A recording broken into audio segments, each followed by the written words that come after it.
Opa, tudo beleza? Oi, Gabriel, boa noite. Boa noite, Trica. Oi, professora, tudo bem? Tudo bem, e você? Tudo bem. Guarda aí mais uns minutinhos, esperando aí o resto do pessoal chegar. Beleza.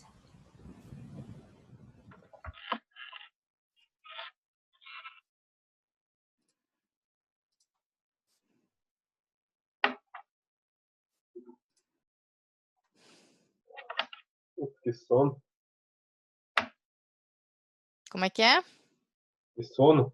Sono? Acordou muito cedo hoje? Porra, 6 horas de pé todo dia. Eu também acordei bem cedo hoje. É engraçado que como não temos horário de verão mais, né? Tipo, eu acordei 6h15, já tava um sol estralado, assim, bem forte, que não é de costume, né? Eu, pelo menos, não tô acostumada com um sol tão forte, tão cedo. Mas o Bolsonaro tirou o nosso horário de verão. Porque se fosse horário de verão, por exemplo, eu acordei 6h15, seriam 7h15, né? Então, daí tudo bem, um sol forte às 7 horas, ok. Mas 6 da manhã, cara, tava já Tá fogo. triste, né? É. Mas quando um dia eu perguntei, né, para uma moça numa panificadora, né? Não sei por que a gente entrou nesse assunto do horário de verão.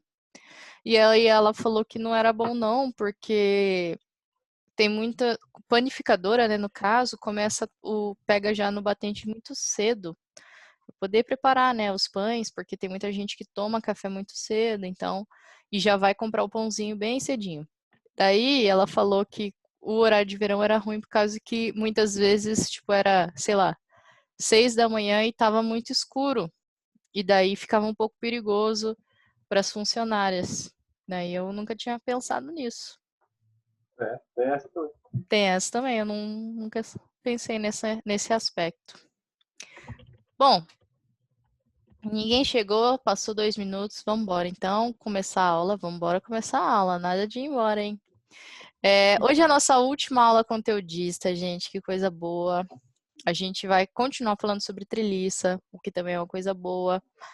E aí a gente finaliza o conteúdo para as provas, tá? As provas não, para a prova, só terá uma prova que é objetiva. E é isso aí, a aula que vem nós teremos a nossa revisão caprichada para prepará-los para a prova. E os exercícios da atividade prática são 15. Vai até o número 15. Isso, Drica, só que começa no 11, eu acho, 11, tá? né? Uhum. Isso, beleza. Mas sim, vai até o 15. Então já está lá compartilhando a tela, nossa última aula.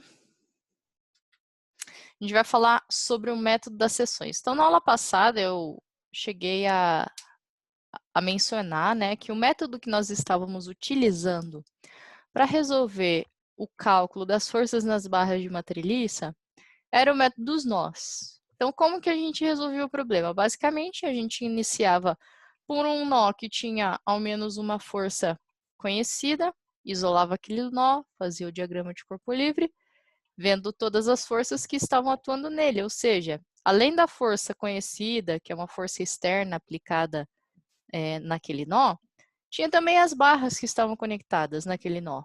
E essas barras, as forças dessas barras, a gente substituiu por. Na verdade, as barras a gente substituiu por forças. E assim ficou o nosso diagrama de corpo livre. Chegou o Renan aí, boa noite. Noite. Então, na aula passada foi isso. A gente utilizou o método dos nós. Era um método muito fácil. A gente utilizava só duas equações para resolver o problema. Ou somatório de forças em x igual a zero, ou somatório de forças em y igual a zero. Beleza. Porém, se a treliça ela for muito grande, ou em determinadas situações que você quer calcular algumas barras específicas. Boa noite, Adria. Daí, nesse caso, compensa a gente utilizar o método das seções, ok? Então, voltando A vantagem desse método. A vantagem desse método, especialmente quando você quer determinar a força em algumas barras específicas da treliça. Porque o método dos nós, você vai ter que começar por um nó, depois vai ter que ir para outro e para outro, né? A gente trabalhou com treliças bem pequenas, legal. Então, se a gente quisesse, de repente, uma barra lá no meio da treliça, fosse uma treliça grande, ia dar um certo trabalho. Já esse aqui é mais direto, ok? Então, deixa eu ler aqui o que está escrito, o que está enfatizado. Então, quando a gente precisa, né, obter a força em apenas alguns membros, a gente utiliza esse método das seções, como eu já falei. Ele se baseia no princípio de que, se a treliça inteira está em equilíbrio, então qualquer barra dessa treliça também estará em equilíbrio. Ok? Lógico, né? Se a treliça inteira está em equilíbrio, quando a gente faz um diagrama de corpo livre das barras, ou como na aula passada do nó, está em equilíbrio também. Então, a gente pode utilizar essa ideia para poder determinar as forças nas barras da treliça. Então, olhando essa trelicinha aí, ó, ela está presa na parede, né? Em D e em E. Em D, a gente tem um pino. No ponto E, a gente tem um rolete. Lembra que treliça, a gente sempre está com um pino e com um rolete, tá? Ok. E aí, o enunciado diz o seguinte, né? Ali na... Deixa eu pegar aqui um laser para mostrar para vocês. Aqui, ó. Ele diz aqui, ó. Considere a seguinte treliça, por exemplo, se quisermos determinar as forças nos membros BC, GC e GF. Certo? Então, quero as forças em alguns membros específicos dessa treliça. Muito bem. Então, o que eu vou fazer? A gente vai fazer uma seção, ou seja, um risco sobre esses membros que eu quero determinar essas forças, ou seja, sobre o membro BC. Então, cadê o membro BC? BC é que une o nó B ao nó C. É esse membro aqui, ó. Então, a gente vai fazer um risco sobre esse membro. Aqui está. Então, a gente vai cortar ele. Qual que é o próximo? GC. GC é esse da diagonal. Vamos cortar ele aqui. E, por fim, o GF, esse aqui de baixo. Então, a gente vai cortar esses 3 membros. Então, por isso que tem aquele desenho ali, ó, mostrando a seção que a gente faria, né? Passaria, ele fez ali todo estilizado, cortando os 3 membros, mas podia ser uma reta simples, mostrando que aqueles membros deverão ser seccionados. Até aqui, gente, tudo bem? Ah, tô olhando. Tá olhando? É. Eita, isso aí você não me facilitou. Não tá entendendo nada, tá entendendo tudo. Não, com exercício vai. Então tá bom. Não é difícil não, gente. Só tô explicando aqui como que a gente vai trabalhar, né? Então tem a treliça, tem os membros que a gente vai determinar as forças, a gente vai fazer um corte sobre esses membros. Muito bem. Quando a gente cortou, a gente separou a treliça em 2 pedaços. O lado esquerdo e o lado direito. Então essas duas figuras estão mostrando justamente o lado esquerdo e o lado direito. E aí a gente pode escolher qualquer um desses 2 lados para poder calcular as forças naquelas barras. Qual o lado que a gente vai escolher? Sempre o mais fácil, ok? Então, vamos lá. Olhando essas figuras, do lado esquerdo, as forças que eu não conheço são só as das próprias barras, FGF, FGC e FBC, como está mostrando ali.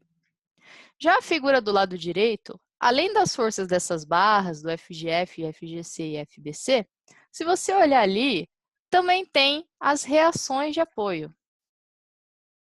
Certo? Não, Adri, a gente não está te escutando. Ok? Então, do lado direito, pessoal, temos, além das 3 forças nas barras, temos as reações de apoio DX, DY e EX. Com essa explanação, eu pergunto a vocês, qual que é o lado mais fácil de trabalhar da treliça ali, no corte? Lado esquerdo ou lado direito? Como é que é? Lado esquerdo. Boa, o lado esquerdo. Justamente porque a gente não tem aquelas reações de apoio que eu não conheço, tá? Então, no total do lado esquerdo são 3 forças que eu tenho que determinar. Do lado direito são 6. Então, a gente vai para o lado mais fácil e calcula de boa, resolve o exercício. Já vou mostrar como que a gente vai resolver o exercício. Muito bem, então, esse texto está dizendo basicamente o que eu falei para vocês. Que o lado direito tem aquelas 3 reações, dx, dy e ex, que precisarão ser determinadas para daí eu conseguir determinar as forças em cada uma daquelas barras. Não é bacana, vai dar mais trabalho. Se a gente pode evitar esse trabalho, a gente evita. E note, né, quais são as equações que a gente tem trabalhado até aqui. Somatório de força para o equilíbrio, né? Somatório de forças em x igual a 0, somatório de forças em y igual a 0 e somatório de momentos em relação a algum ponto igual a 0. Basicamente, a gente trabalha com essas 3 equações. Se a gente estiver trabalhando de forma global com essas 6 incógnitas, que são as 3 da barra mais as 3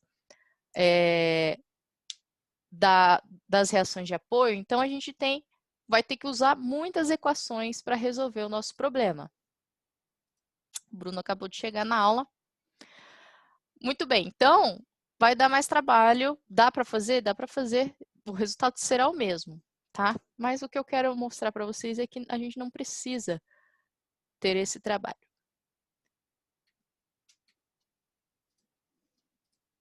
Muito bem, ao aplicar então as equações de equilíbrio, nós devemos considerar cuidadosamente maneiras de escrever essas equações a fim de produzir uma solução direta. O que significa isso, gente?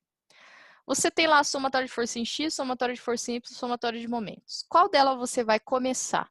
Você vai escolher a equação que vai te dar uma resposta direta. Não vai te dar uma equação com 2 incógnitas. Não, vai ser uma equação com uma incógnita, porque daí você consegue resolver, tá? Vou dar alguns exemplos. Imagine que no nosso problema tenha, como o exemplo anterior, se a gente for fazer, por exemplo, somatório de forças em x, olhando ali a figura do lado esquerdo, a barra BC, ela é horizontal, então ela tem componente só no eixo x. A FGC ela é uma força diagonal, então ela também tem componente no eixo x. E a força GF também é uma força horizontal, está no eixo x.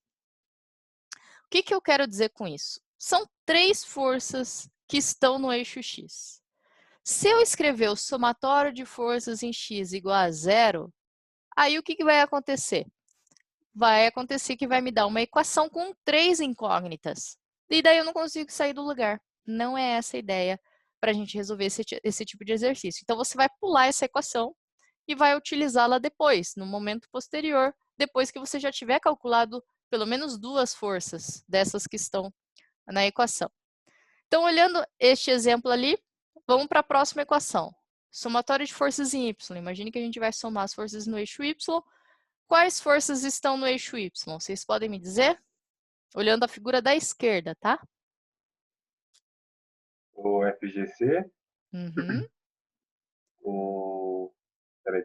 1000 newtons ali embaixo também. perfeito. É isso, e o 1000 Newton. Isso, gente. Então, ó, o FGC eu não conheço. 1000 é um valor dado, né? Então, daí, beleza, eu consigo sair do lugar, consigo resolver esse cálculo com uma equação e uma incógnita. Já sai direta a resposta. Então, essa é a ideia da metodologia que a gente vai utilizar para resolver os problemas de treliça pelo método das seções. O Adrian falou lá que está com problema no microfone. Então, Adrian, eu não sei se ele está online ainda. Deixa eu ver aqui. Tá. Manda pelo chat se tiver uma dúvida, tá? Pelo jeito não tá rolando aí esse microfone. Não sei. Talvez fique um pouco complicado, tá? De você escrever no chat, mas pelo jeito é a única solução que temos Professora, no momento. Sim, Bruno.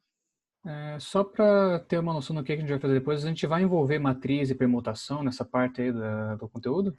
Não precisa. Poderia. Mas a gente resolve. Porque, ó, se você. Quando eu falo com com vocês assim, ah, vou ter uma equação, 2 equações, 3 equações. Então, a gente poderia fazer uma matriz contendo as 3 equações, com as 3 incógnitas. E Poderia agora? fazer uma solução matricial tranquilamente. Porém, existem jeitos mais fáceis, entende? Quando você vai resolver uma matriz, pode ser um pouco chato algumas operações, né? Mas, no caso, não há necessidade. Agora, a pergunta que você fez é muito pertinente. Por quê? Porque no meu mestrado, eu trabalhei com treliça. E trabalhar com treliças grandes, com 100 e tantas barras, tá? E aí, nesse caso, tem como eu resolver na mão? Impossível. E aí sim a gente fazia um problema, eu fazia, né, um problema matricial, colocava a matriz, colocava o vetor com as forças e o vetor com as reações de apoio, alguns dados que eu tinha, né? Que eu poderia calcular anteriormente. E aí, eu calculava as forças em todas as barras da treliça. Então, se tivesse 150 barras, resolvia esse problema matricial e já me dava a solução da força de todas as barras da treliça.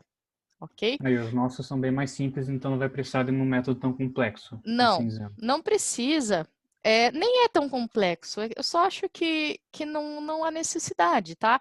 Eu poderia construir contigo, assim, mas não se faz necessário, ok? Justamente porque são treliças bem simples. Mas a gente pode tentar montar um probleminha, tá? Beleza. Beleza? Deixa eu ver aqui. Eu acho que alguém falou no Alô? chat. Oi, agora tá falando, hein, Adrian? Fala aí. Grande Agora Adrian. foi. Agora vai. Agora eu entendo esse negócio aí. Ah, então tá Porra, bom. tava Só falando, eu tinha faltava. me agoniado. Eu ia falar, não conseguia. Ah, que bom que deu certo. Vamos lá. Muito bem. Então, ficamos assim com esse exemplo, né? Com a treliça, o corte e vamos analisar o lado esquerdo da treliça, tá bom? Antes de resolver essa trelicinha aí, o que a gente pode fazer?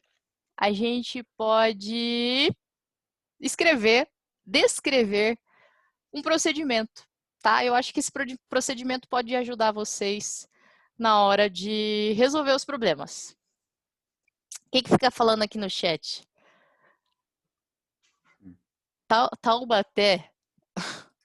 Muito bem, então vamos lá. Agora vai ficar preta a tela, eu acho, que é para a gente escrever o procedimento. Muito bem, preteou tudo aqui. Então vamos lá para o OneNote. Aqui está. Eu esqueci de deixar um espaço para a gente escrever esse procedimento, então a gente vai escrever aqui do lado e depois eu formato bonitinho para na hora de imprimir o PDF. Então acompanhem comigo aqui. Vou escrever, espero que vocês copiem, porque isso vai ajudar vocês a resolver o probleminha de treliça. Então, Na aula passada a gente estava falando de trilhas também, né, professora? Isso, estava assim. Só que a gente utilizou Então. na aula passada o método dos nós. E hoje a gente vai aprender um outro método que é interessante quando a gente quer descobrir as forças em alguns membros só da treliça. Digamos que você tem uma treliça grandona, você quer só em alguns membros, você não quer na treliça inteira, então esse método é mais interessante. Então, deixa eu ver como é que eu coloco o título Eu tava aqui. vendo aqui, não sei se eu tô louco, mas é treliça ou é premissa esse negócio aí? Como é que fala? Treliça. Treliça. Treliça, justamente o tre, né, remete a triângulo, tá? Porque se você reparar aqui, ó, colocar no desenho do lado, as barrinhas, elas estão formando sempre triângulos, ó. Tá vendo? Vários triângulos aqui, um triângulo, outro triângulo. Então, ela é chamada de treliça por causa disso. Não, eu perguntei porque eu tava olhando aqui o caderno, dia 16 eu olhei e falei, rapaz, a gente tá aprendendo treliça e aqui tá escrito premissa. Mas... Acho que você escreveu errado. Aham. Bora começar isso aí, então.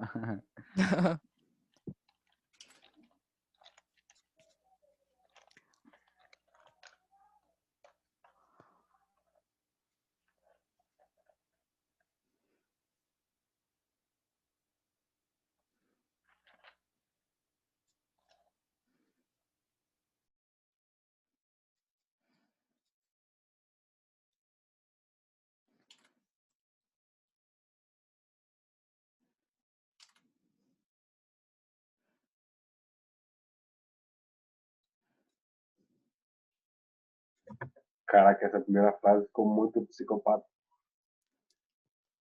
Cortar o... É verdade.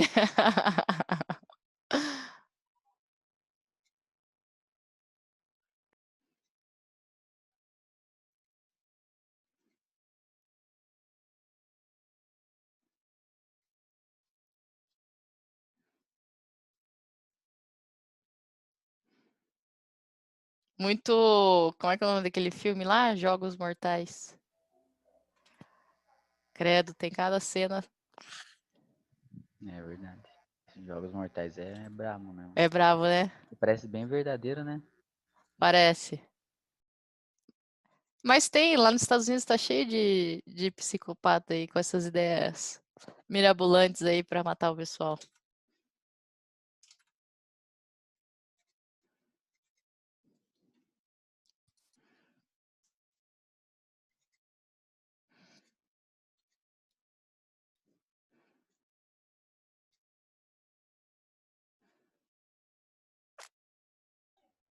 Professor, isso aí é treliça, mas é um conteúdo mais avançado, porque eu meio que não entendi assim o começo, quando peguei a aula já em andamento. Então, é só um outro método, Adrian. Aham. Entende? Na aula passada a gente viu um método, na aula de hoje a gente tá vendo um outro método, basicamente para fazer a mesma coisa, determinar forças Mas tem nas, nome esse nas método, barras de professora? treliça. Sim, pode colocar lá, treliça, método das seções. Tá. Vou escrever aqui do ladinho para você, treliça. A palavra sessões é uma palavra muito usada na língua brasileira. Puta merda. Uma palavra umas- zoada? Tem 1000 formas de escrever sessão. Tem. Inclusive, esse jeito que eu tô fazendo, eu não sei se é certo, porque talvez seja secção. Secção eu sei que tá certo. Mas assim, eu acho que tá certo também. Porque eu Não, pra mim escrevo vai sessão ser transversal, sessão tá mesmo. certo sim. Mas sim, tem sessão de cinema, tem outros tipos, né?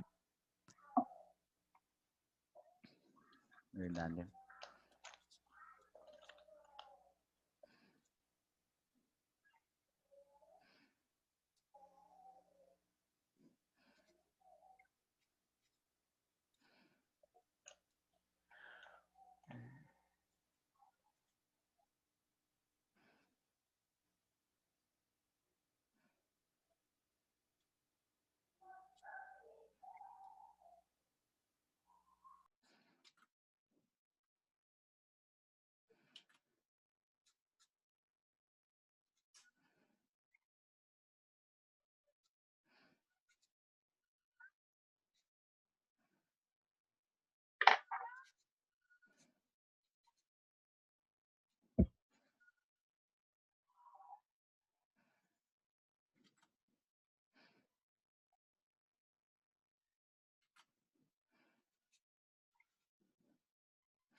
Isso aí.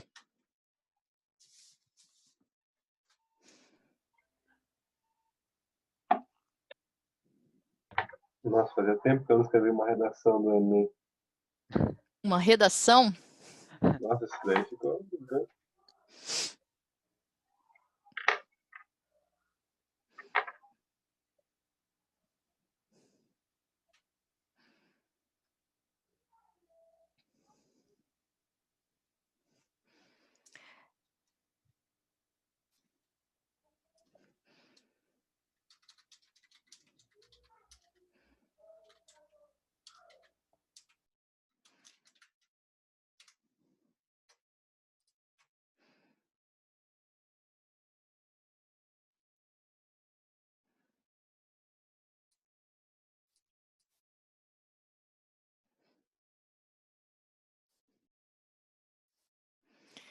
Então, pronto, gente?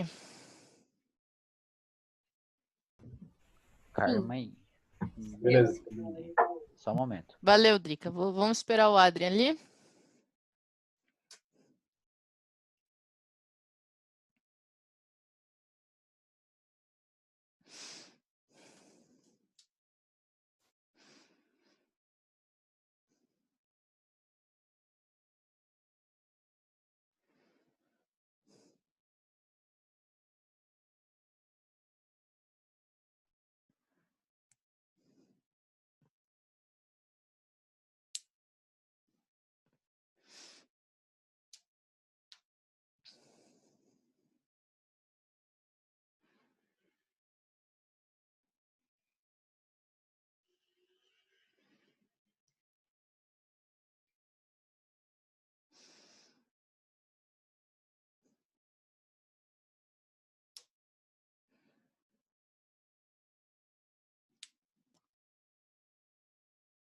Terminando. Vamos, Adrian.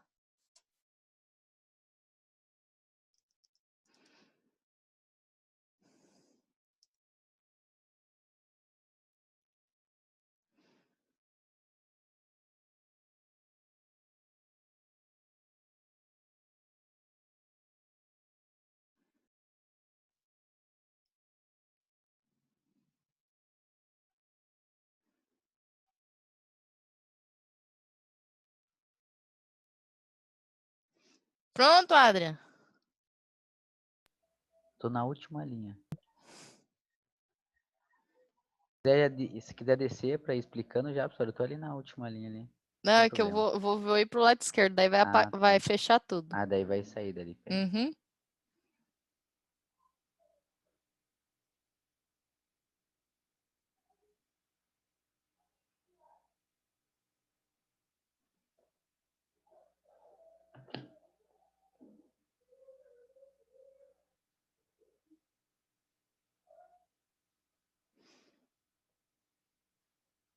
Pronto, vamos lá? Bora. Então, gente, ó.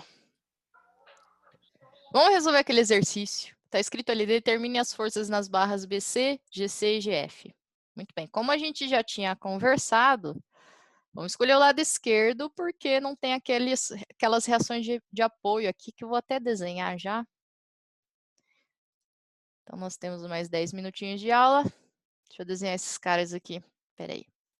Então, aqui nós temos uma reação. Como aqui é um pino, vai ter um DX, um DY, não estou preocupada com o sentido, tá? Estou colocando qualquer sentido aqui. E aqui sei lá, um EX.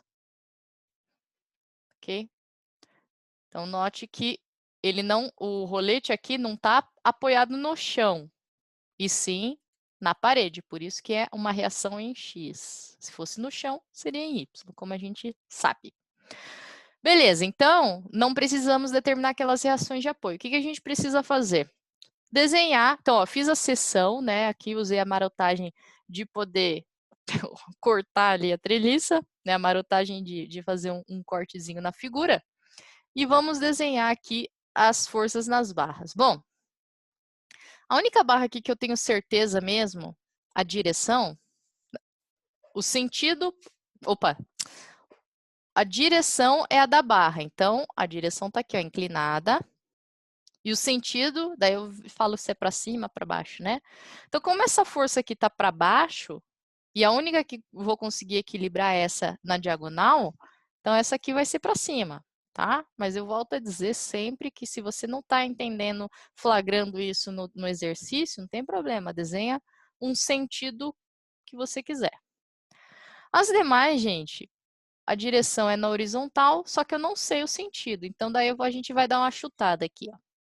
Essa aqui de cima é a FBC. Vocês querem que eu aponte ela para a esquerda ou para a direita?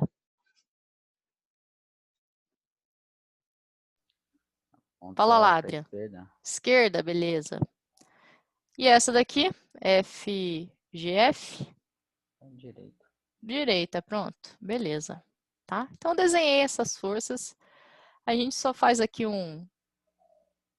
uma sequência aqui só para mostrar o nó que elas estão se encontrando. Aqui é o nó C. E aqui tem o nó dessa força aqui de baixo, o nó F. E vamos colocar aqui as dimensões que nós vamos utilizar. Então, aqui tem 2 metros. E aqui, na vertical, tem 2 metros também. Tá no desenho ali em cima. Então, legal, tranquilo. Triângulo com 2 lados iguais. Que ângulo que é esse? 45. 45, porque o triângulo é com 2 lados iguais. Facilitou a nossa vida aí já de início. Legal, então vamos lá. Primeiro passo a gente já fez. Estava escrito ali, ó. Decida como cortar os membros da treliça. A gente decidiu, vai cortar lá. E antes de escolher o lado, o passo 2, antes de escolher o lado da treliça para se trabalhar, verifique se há necessidade de determinar alguma reação de apoio. Nesse exemplo não foi necessário, porque a gente escolheu o lado esquerdo. O lado esquerdo não tem nenhuma reação de apoio. Legal, conseguimos nos livrar aí desse passo 2.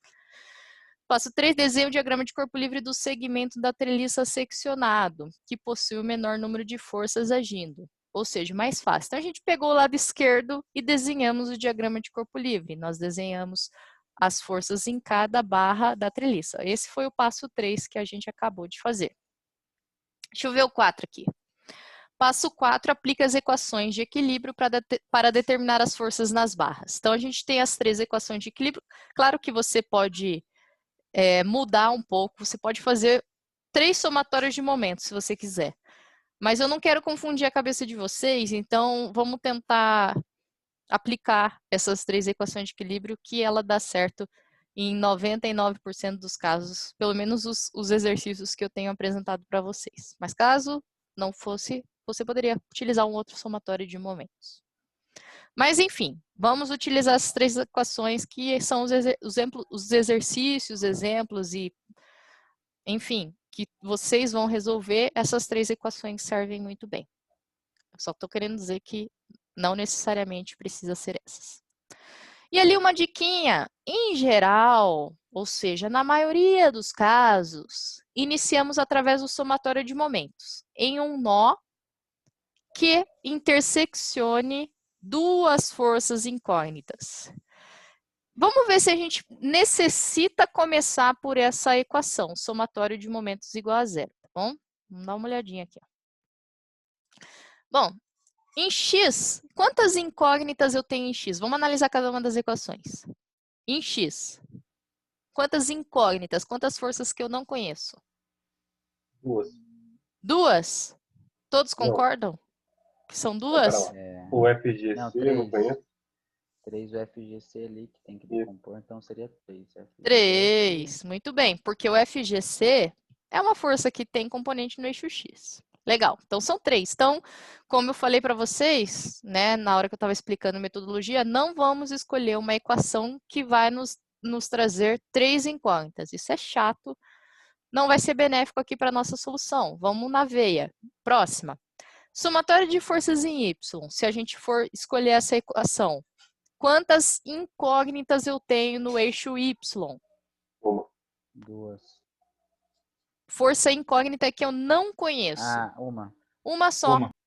Então, veja, neste caso, a gente não precisa seguir aquela regra do começar pelo somatório de momentos, porque a gente viu que como só tem uma incógnita no eixo Y, a gente pode começar pelo somatório de forças no eixo Y, ok?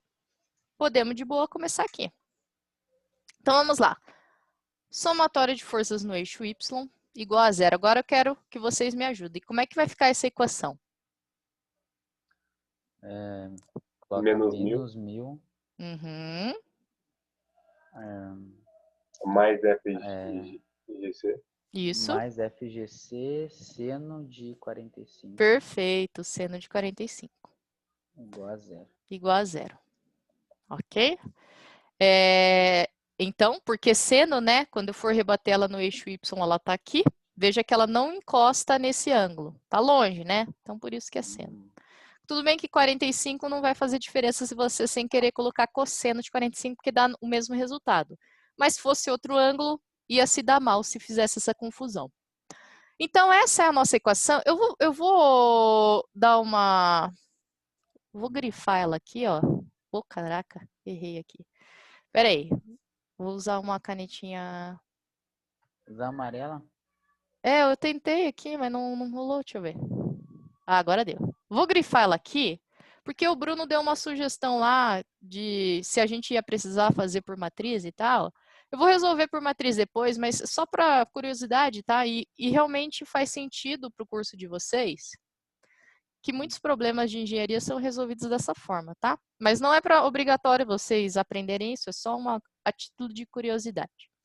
Então, vamos lá. Continuando essa equação, veja que ela tem uma incógnita só. Então, eu vou isolar o FGC. O que eu vou fazer, então? Esse 1000 que está subtraindo, eu passo para o outro lado, vai ficar somando. E o resto eu vou repetir.